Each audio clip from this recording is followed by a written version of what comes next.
Hello and Hello. hi. Hi Hi. everyone. Okay. Thank you for tuning in to AMZ TV. And today we have a new face with us, my friend from way back when we were, oh my God, Farida. We Yes. have known Farida since we were this high. Yeah. That's Farida and that's Anita. And That's an old story. That's for another topic. for another day. I've known this lady for more than 30 years. Oh my More than, God. yeah, Yeah. 30 Yeah. something years. Definitely more than. Yes, definitely. It's We're been still in secondary school. right.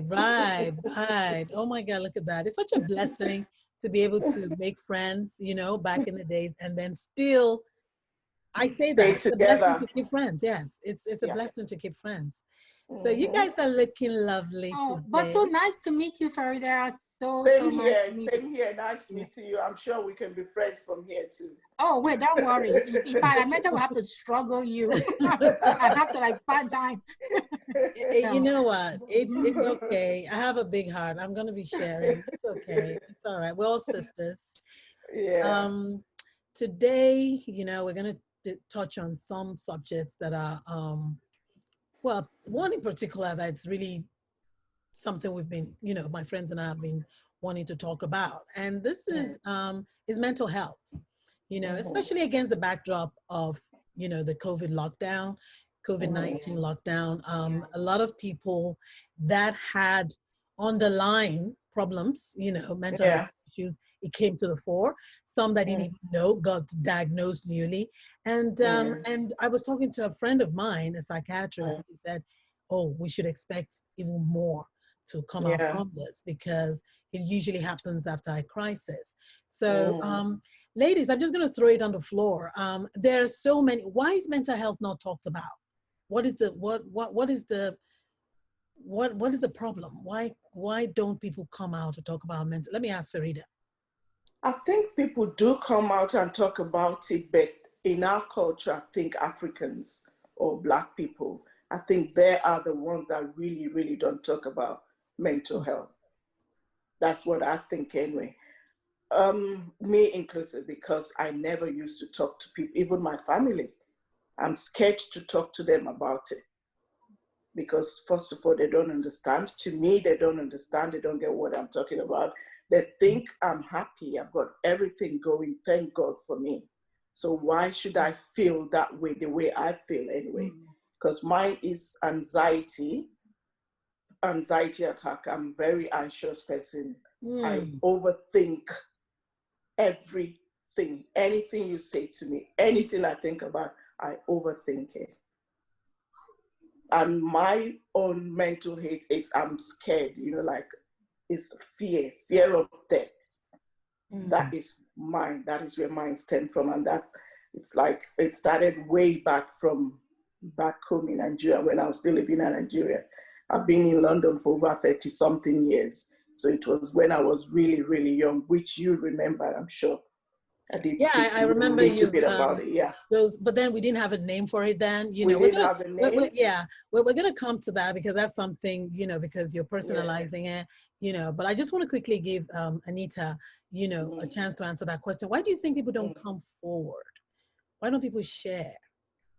I mean, there's a stigma. I mean, I know even now, even though now we tend to talk about it a little bit more, but even then, there's still a stigma to it because people are thinking about, even here in the United States, they're gonna your ability to do your job, right? When you have mental health. If you look at it, people are not allowed to look at your mental health history. It's like it's sealed, right? They can't look at that to determine if you're able to do a job or not because there's a stigma to it, whether we like it or not. It affects every area of our life. And then even now talking about it, sorry to cut you, talking about it now, I'm actually worried that, oh my God, am I supposed to talk about this? So it's what is embedded in us not to talk about it, which is a stigma. It is a stigma, and then it's like you said, it's even worse in Africa, right? Because and I know we talked about this briefly before, in Africa, I mean, people would not marry into a family where they have mental health, and that's just the truth. I mean, Yeah. they you know, it's something that is really ingrained into our culture. Yeah. Like, because like in my culture, like, you know, I mean, we're from the same place in terms of like where your parents are from. They invest. I mean, that's the first thing they investigate when they're going to marry somebody, is to go and see if they have mental health disease. No, really. That's. Yeah. I mean, you could be an armed robber. You know, I'm not saying this is good. You could be anything else, but mental health. Yeah. I mean, they will, like, it's like a taboo. So I'm like, nobody wants to do it because we don't understand it. We don't understand what they do. Yeah, we don't understand it. Yeah, we think it's a curse, but it's not. It's an illness. It's a disease, you know, like every other disease. It is a disease. And if we begin to understand what causes it, and it's not that the person has a problem, like, you know, when I say problem, it's not anything that, it's something that's curable too. I mean, not curable, something that can be, you can live with. You can, you can manage. Yeah, you can manage. Yeah. And guess what? It's almost everybody, every one of us have one aspect of mental illness in us. Yes. Almost everybody. And that's very possible. And that is. I like to come in here because, and that's one of the reasons why you were talking about, you know, back in Africa. It's just ignorance. They need to create more awareness, because the truth of the matter is, when it's like we have mental well-being, we have physical well-being. When you're sick physically, you go to the doctor and you get medication for it, or you rearrange your lifestyle. And it's the same thing for mental health or mental well-being. You know, if you have a mental challenge, you know, there's certain chemicals, hormones that are depleted in balance. Yeah. That just that just needs to be back. And you see people in outside of Africa, you know, when I say, because I don't want to say it's just Nigeria, because I know it's a thing, and it's for a lot of, and it's not just Nigeria, because I was talking to a lady from South Asia. What's that? Excuse me, subcontinent of India. It's the same thing. You know, it's so funny because you find it in those parts of the world too, you know, and you begin to wonder what is going on. We just need more awareness. We have doctors, even in all these places. A lot of the doctors from US, and I'm sure even in the UK, are from Asia, from, you know, the Middle East, from Africa. And you would think by now, with the wealth of information and knowledge we have, that there would have been some kind of an increase in the level of awareness, but it's not there. You know, people label people, and then for somehow, of course, nobody wants to come out, you know, because they think you can't do the job. But and I think, you know, I'm talking about how, you know, people don't want to come out. Again, it's because of that, you know, you label somebody, and, you know, like, that is still the stigma. People can be managed, you know, people can, you know, you can manage, you know, it's manageable. But I think also what scares people, I think we're talking about mental health, there's also the deeper part of mental health, which is, you know, apart from the men, you know, like what you talk about, you know, like the anxiety attacks, there's a deeper part, like the madness, like the ones that takes off their clothes. Well, yeah, those are the psychosis. I get that. Yeah, I mean, they're manic different. depression, being bipolar. So those, and really, if you look at the reaction, again, because people are not managed, right? You see people who, like you said, are in the streets without clothes. Now, we see when it gets to that, it becomes a little bit scary, and people don't know how to treat you, because they don't know, are you taking your medication? Are you not taking your medication? You know, I know at work, right? Sometimes we are like, oh, that woman didn't take her medication this morning. I mean, she's crazy. Not people that will say that, but, you know, but it's the fear of, okay, we don't know if you are going to snap anytime. We don't know if that person, and that's what scares people. It's like, are you really managing the situation or not? You know. So, Farida, tell me how, you know, you came to be diagnosed, and how, I mean, I take it now you have been diagnosed, and it's something you're... Yeah, like I said, mine is actually not, I mean, it is serious sometimes, anyway. Mine is just the fear, like health anxiety. So any anxieties you can think of, I've got it. If I've got headache, oh my God, I'm dying. If I've got chest pain, oh God, I'm dying. Anything, and especially now with this COVID, I'm even scared to cough, because when I cough, I go straight into the kitchen or to my cabinet and take the monitor to check my temperature. I'm scared. I say, oh my God, am I out of breath? Everything is overthinking and over the board for me. So when I go out, I come back, I'm washing my hands. I'm telling my big young adults, wash your hands. My husband comes, is your hands clean? Wash your hands. You know, so I'm doing everything over the top. Yeah. It's really, really, really bad for me. You know, like every day, some days or some, let's say some hours actually, I'm fine, I'm okay. And then I remember that the world is still actually ill. Right. That makes me double ill again. Okay. You know, so mine is just the anxiety, the health anxiety, the panic attack. Sometimes it's really bad at night. It's very crippling. I wake up with fright and even call the ambulance sometimes. But luckily, before they come, my daughter is very good at calming me down. You know, so it's really bad. But nobody knows sometimes because I don't really tell people. Sometimes I'll be very, very ill at night and I'll go to work the next day and like nothing happened. You know, few friends, of course, knows, but it is really hard and it is a hard topic to talk about too. It is. And what I'm going to do, I'm actually going to have some other people, because this is something that matters to me. And the reason being that I also have a sister who, after her mom passed, again, we're trying to keep it real here, people. You know, this is us speaking real and lending our voice, that, you know, people who have mental issues are not bad people. You know, it's just sometimes it is, you know, you just need the balance. You know, if you're having chronic pain, you're going to find a way to deal with that pain and manage that pain. Okay. If you have hypertension, you have diabetes, that's how mental health is. That's how mental issues are. Now, there was once when we say there's a range. Okay. If you have, they're chronic illnesses, but then if you have serious heart problem, and they have to take it to the hospital, you're having a heart attack. See, that's serious. You see how serious that is? So also in mental health, you know, that spectrum, you have psychosis. You have where it actually escalates.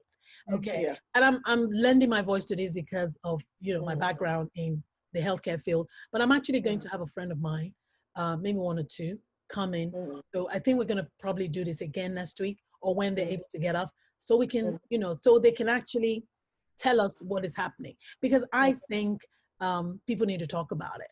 Because when you say you have anxiety, we're like, why are you panicking? Relax. That is what I get to, especially my husband. He said, oh, what's wrong Just with you? relax. Nothing is wrong with you. I say, yes, there's something wrong with me. It's not, it's out of your hands. Okay, I was talking about my sister. She went after my mom, you know, mom, dad, she spiraled into deep depression. And because of my background in healthcare, I know that deep depression can come from unresolved grief. Yeah, you told me that. Yes, that's that period. Yes, you know, it comes from unresolved grief. So it means you're totally depleted of crisis management. Your chemicals is dry. You need repletion. You know, so and that's something we've managed, and thank God we've, you know, been able to pass through that stage, and she's fine, she's stable. But people don't understand that. People say, oh, they're depressed. They're like, try to make yourself happy. Come on, that's different. Okay. Yeah. When you keep it's something that keeps going on, and then you really don't have your coping skills is gone. You know, so it's not something you're learning. It's something that, first of all, you gotta replete, and then there will now be management techniques where you can do. So I'm actually gonna have a friend of mine come, and, you know, she's a medical doctor, to talk about this. You know, if she's able to. It will be nice. It will be nice. You know, to put some clinical background to it. So because there are people are dismissed all the time. I come across people who get so anxious. They start to panic, they start to cry. I've had colleagues do that. You know, I've had people in a setting where you don't have any healthcare information or even knowledge of it. People are like, what's making her? Come on, relax. I know. I say that to myself. I even say that to myself, relax, what's wrong with you? You shouldn't be feeling this way. You should be happy. Your life is good, you're da-da-da. But it's not in my power to just log out of it. Yeah. It's And in me. sometimes It just comes in me and I cannot help it. You can't They help feel it. that way. Yeah. and I think one thing that, you know, because I also have like, I've had some personal experiences with people who've had it, and it's something triggers it. Probably with, okay, so because yours is anxiety, sometimes it's just pure depression. No, it's things that triggers it too. Yeah. It's something triggers it, and then you are like, okay, that person, like for people who have like people who are who have manic depression, where they think people are following them, somebody looked at them. It's really like, it's just like, oh, so you're like, the person, somebody's standing around my house all day. The person is not really watching you, but they feel, they think their phones are bugged, and they think, so it's like, and then because I'm like, okay. And I'm saying, okay, but like, even I have a problem understanding. I have to be truthful about it. I do have a problem understanding. A lot of people do. Yeah, I'm like, okay, but that person is just sitting there doing their own thing. Why are you thinking that they are looking at you, or they are coming after you, or they are coming to try to kill you, or anything like that? So it's something that you as a sane, or someone who understands, who is saying the things the normal way, you can understand why they're thinking that way. And sometimes, and those little things, and this person could have been fine all day they were okay, and then that happens, and I'm like, really, we're going through this again? No, I mean, we just went through it 2 weeks ago. Now you're fine. You know, so it's like, and is that issue of not understanding what really, you know, like what triggers, and then you as seen, and like, okay, I don't see anything in this situation that you are getting so crazy about. And that's what, you know, what's scary is how quickly it changes. And then sometimes people don't take them. You know, people think they're fine. I mean, they sound okay. You know, like, oh, you know, you seem happy right now, and then they stop taking medications. That's one thing. Like, they stop taking their medication because they think they're fine. They think, I don't need it any longer. And the moment you see, I'm not even on medication. I've never taken any medication. I try to stay strong, because I know what is wrong with me. And to me, I think medication will make mine worse or something anyway. So I never taken medication. So I go through the phase of that lowness, and hopefully, I mean, most of the time takes me like 2-3 months, and I go back to normal. But I'm lucky that I've got family at home, and my work, they're very supportive. My work friends, we are just like family, and a lot of them are going through what I'm going through, so they do understand, and we'll talk about it. So I get, I think, healed by just talking about it with them at work. I mean, so that's therapy. I mean, when you're talking about, you're not taking medication, but you have a treatment, you have a coping mechanism. And that's what it is about. Is having you know, people around you who know how and I've gone to counseling. I've seen so many people, but it doesn't help, or it's never helped me anyway, because what they are trying to tell me, it's like, go to my past and think back, what triggered it, what happened. Nothing happened. I had a good life. You know, amazing. I had a good life. And you was spoiled. Do you want us to go into that? So I know nothing. Cheese butter. You know what is butter? Ajebo. So I know nothing happened to me, but I'm going through this. I'm content with my life. Of course, I haven't got everything. Nobody has everything, but I'm happy with my life. But I still go through that, which means it's definitely a hormone imbalance. Which it comes and goes. You know, so people need to talk about it. People need to understand it. So we really, really need to talk for people to know about it. You know?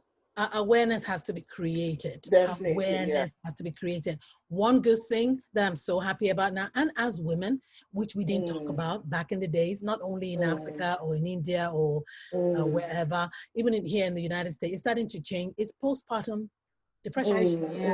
See how that has started to change now? Before, it was something people didn't understand, people didn't talk about, but now people are starting to know, oh, that's a mental disorder. That's a mental challenge.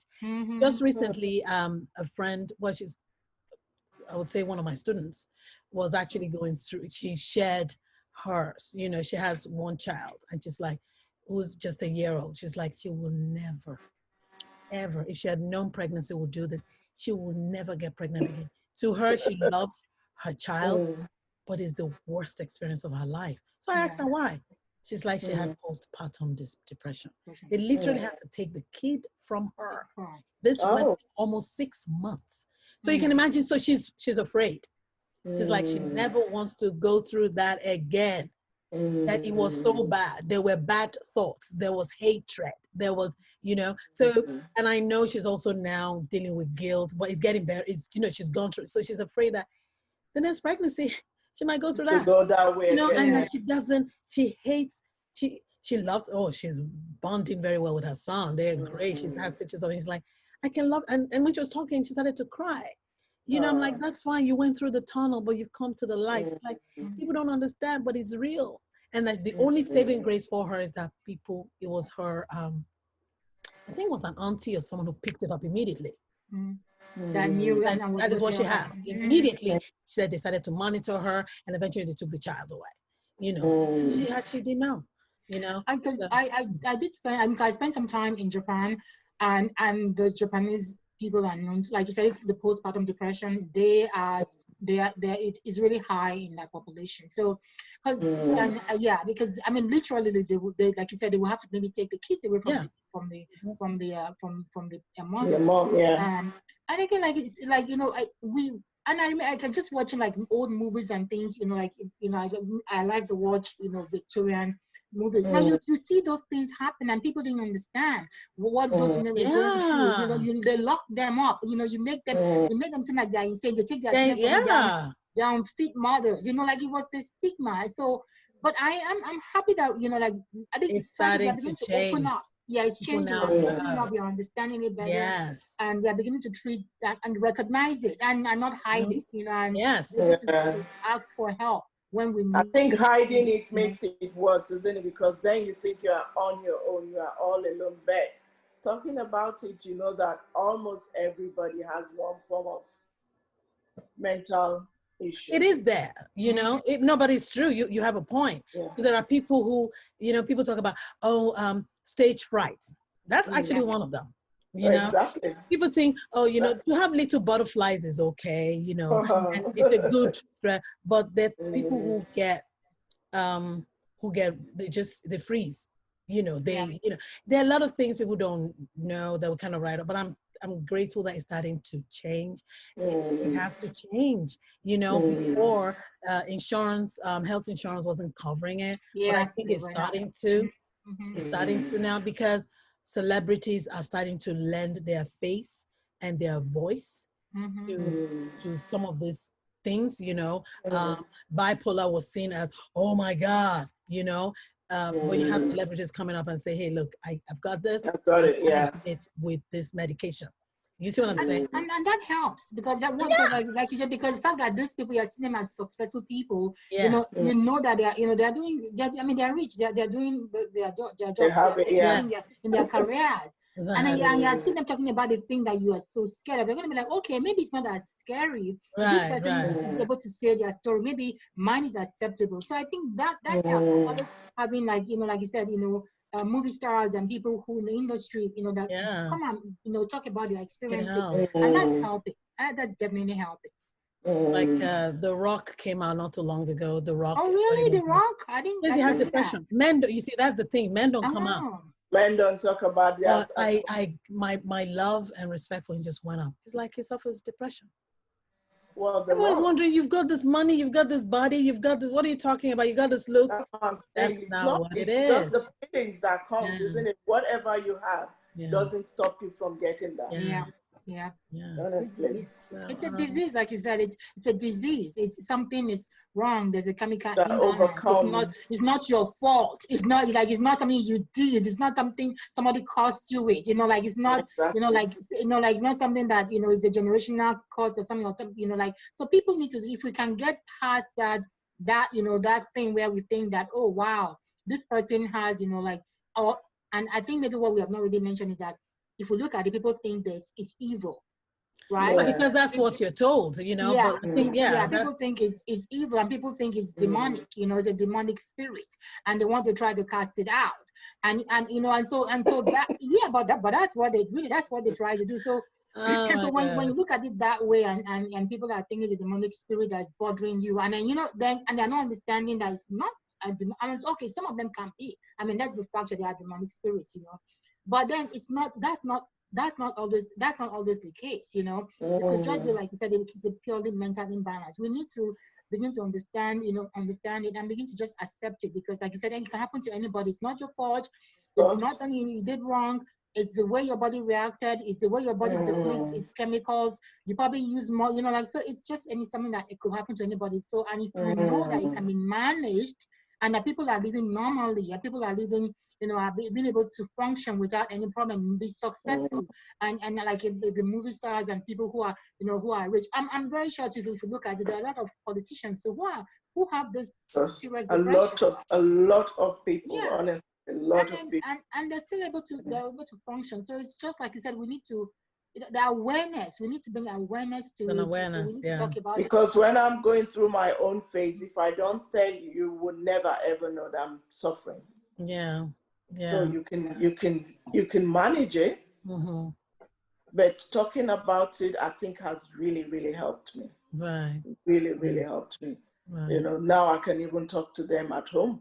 I mean, my family here. Yeah. Before I never used to. So I just used to walk like a zombie when the feeling comes. Right. So I go through it like that. I go to work every day. I never take time off work, because when I go to work, that is my sanctuary. That's where I talk. I'm busy. Yeah. So, and then when it's time to come home, I'm deflated. And I'm supposed to be coming home happy, my happy home, everything. But when it's time to come home, the feeling comes over me. And then I come home like a zombie and zoom, sleep. The next day, until the feeling goes. But now, at least when I'm in that mood, my family knows, because I'm able to talk to them again. About it. Yeah. Wow. So I'm glad we treated this topic today. And I'm sure, like I said, maybe next week or sometime, I'm going to try and see the availability of my friends in the medical field so they can talk about it as doctors. So before we leave, what is the last word? Last word from Anita. I almost called you but you almost called me one. No, you can call me anything. I know, we do. We call each other what we call each other outside, but just very quickly, what's your last word? And then I'm gonna go to Farida so we can, be mindful of our time. Yes. I mean, I think we've said it all. Like you said, it's a good idea for you to bring like the medical professionals who know more about it and can explain it better. But I think even as we just as not as medical professionals, people like shares our personal experience. I know people who are, but just for us to open up the conversation, like we are able to talk about it openly, and for people to know that, like you said, it's look, this is not anything that cannot be managed. People go through it, they live their life successfully, and so we should be accepting of the fact, and we should support anybody we see who's going through that. We should be ready to lend our support to them and not judge them or stigmatize them because of what we think is something that we don't understand. Okay. Miss Farida. That is everything. She has just said everything. So it's just to talk about it whenever you're going through it. Just talk about it. Know that you're not alone. Wow. That is it. Yeah. And, I'm just going to piggyback off what they just said. You're not alone. You're not alone. It's okay to talk about it. Yeah. Talking about it will actually ease your pain, ease whatever you're going through. Just knowing that somebody, oh my gosh, is going through, because sometimes I go to a lot of seminars, not seminars like the webinar, listening to talks about anxiety and how to manage attacks. Yeah. And sometimes I listen to other people and it's like they are taking everything from my mind, everything that I'm going through, like every single thing. Then I say, oh my God, I'm not crazy at all. This one is going through this, so it's good to talk, it's good to listen, and it's good to research. Wow. So you're not alone. You are definitely not alone. Yeah. You heard it, guys. I'm going to try and bring some medical professionals and let's just kind of dissect this. Hopefully you have someone out there watching this and knowing that, you're not alone. You're really not alone, you know. No, definitely no. Yeah. So ladies, let's raise our glasses, our cups, our bottles. Our And butters. that looks good. Cold water. All right, ladies. Cheers. Until next week. Be Cheers. safe, guys. Bye. Love you. Bye. Thank you. All right. Bye-bye. Nice meeting you. Take care. Same here. Bye.